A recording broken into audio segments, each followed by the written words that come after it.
Hi, this is Dr. Allo once again. So we want to talk about loop diuretics today. It's a question I get a lot. So loop diuretics have like a floor effect and a ceiling effect.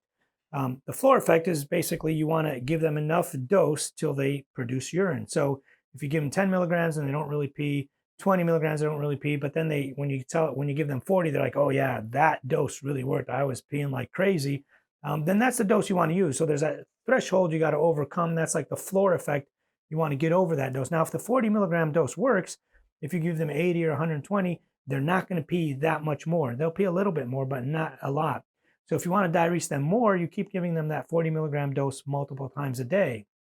If you want to diurese them less, you would cut it back. If they're on 40 twice a day, you cut it back to 40 once a day.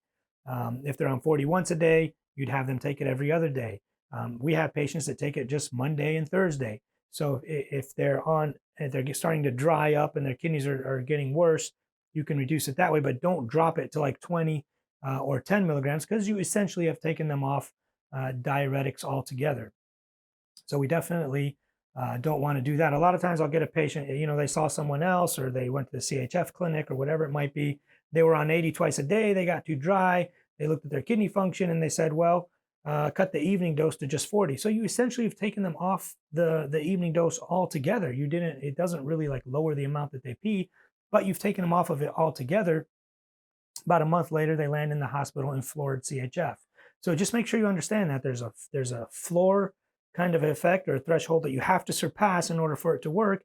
And then there's a ceiling effect where after you find the dose that works, there really is no point to give them double that dose or triple that dose or whatever it is. They're not going to pee that much more. They'll pee a little bit more, but it's not worth the extra loop diuretic. So I hope that helps. Just a quick video explaining how loop diuretics work.